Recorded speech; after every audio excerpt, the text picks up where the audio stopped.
কখনো কি ভেবে দেখেছেন আমাদের প্রতিদিনের অভ্যাসগুলোকে নিয়ন্ত্রণ করছে এমন এক অদৃশ্য শক্তি যা আমরা দেখতে পাই না কিন্তু সবসময় অনুভব করি?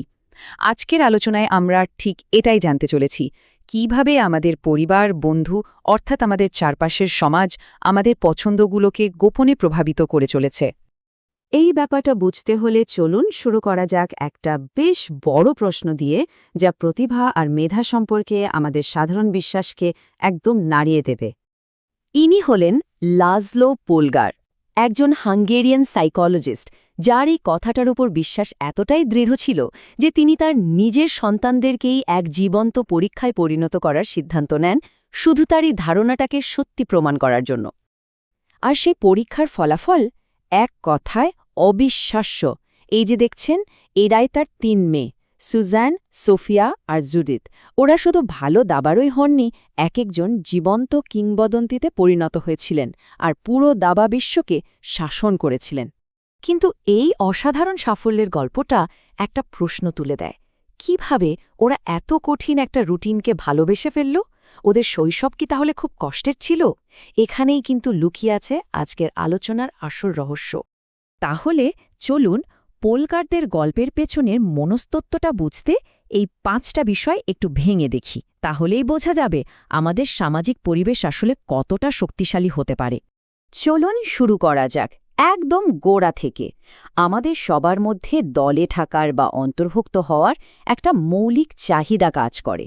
এটাই সেই চালিকা শক্তি যা সামাজিক প্রভাবকে এত শক্তিশালী করে তোলে। ব্যাপারটা আসলে খুব সহজ। আমাদের প্রবৃত্তিগুলোই দলগত আচরণের জন্য তৈরি। এটা আমাদের সেই আদিম পূর্বপুরুষদের থেকে পাওয়া একটা বৈশিষ্ট্য। মানে দলে মিশে থাকার এই যে ইচ্ছে, এটা কোনো দুর্বলতা নয়, বরং এটা আমাদের ডিএনএতে লেখা একটা টিকে থাকার কৌশল। ভাবুন তো, একসময় দল থেকে বিচ্ছিন্ন হয়ে যাওয়াটা ছিল মৃত্যুদণ্ডের সমান, আর সেই আদিম প্রোগ্রামিং আজও আমাদের চালিত করে।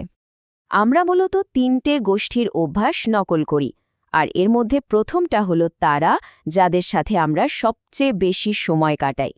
একটু ভেবে দেখা যাক, আমাদের চারপাশের মানুষজনের অভ্যাস আমাদের উপর ঠিক কতটা প্রভাব ফেলে। নিজেদের বন্ধুবান্ধবদের কথা ভাবলেই হয়তো এর একটা উত্তর পাওয়া যাবে। এই সংখ্যাটার দিকে একবার তাকান, ৫৭%। সংখ্যাটা হয়তো শুনতে সাধারণ মনে হতে পারে, কিন্তু এর পেছনের কারণটা জানলে অবাক হতে হয়। হ্যাঁ, একটা গবেষণায় দেখা গেছে, যদি কাছের কোনো বন্ধুর ওজন বাড়ে, তাহলে নিজের ওজন বাড়ার সম্ভাবনাও ৫৭% পর্যন্ত বেড়ে যেতে পারে। মানে আমাদের কাছের মানুষদের অভ্যাসগুলো বলতে গেলে ছোঁয়াচে রোগের মতো।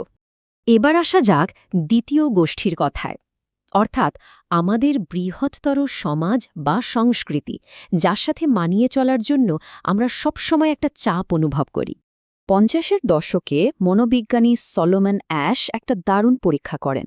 অংশগ্রহণকারীদের এই রকম ২টো কার্ড দেখানো হয়, আর জিজ্ঞাসা করা হয় ডান দিকের কোন লাইনটা বাম দিকের লাইনের সমান। উত্তরটা তো একদম পরিষ্কার, তাই না? কিন্তু আসল খেলাটা ছিল অন্য জায়গায়। ওই রুমে অংশগ্রহণকারীদের সাথে কয়েকজন অভিনেতাও ছিল, যাদের আগে থেকেই ভুল উত্তর দিতে বলা হয়েছিল। আর অবিশ্বাস্য হলেও সত্যি, প্রায় ৭৫% অংশগ্রহণকারী অন্তত একবার হলেও নিজের চোখকে বিশ্বাস না করে দলের সাথে তাল মেলাতে গিয়ে ওই ভুল উত্তরটাই বেছে নিয়েছিলেন। এই পরীক্ষা থেকে সবচেয়ে বড় শিক্ষাটা হলো, আমাদের মধ্যে সমাজের সাথে মানিয়ে চলার একটা প্রচণ্ড চাপ কাজ করে। এই যে কথাটা দেখছেন, এটাই যেন মূল কথা। আমরা একা একা সঠিক হওয়ার চেয়ে সবার সাথে মিলে ভুল হতেও রাজি। আর সব শেষে চলুন দেখি সেই তৃতীয় গোষ্ঠীটিকে, যাদের আমরা অনুকরণ করি, অর্থাৎ যারা শক্তিশালী, সফল এবং সম্মানিত। এটা খুব স্বাভাবিক যে আমরা সেই সব আচরণের দিকেই টানি যা আমাদের সম্মান, স্বীকৃতি আর স্ট্যাটাস এনে দেয়।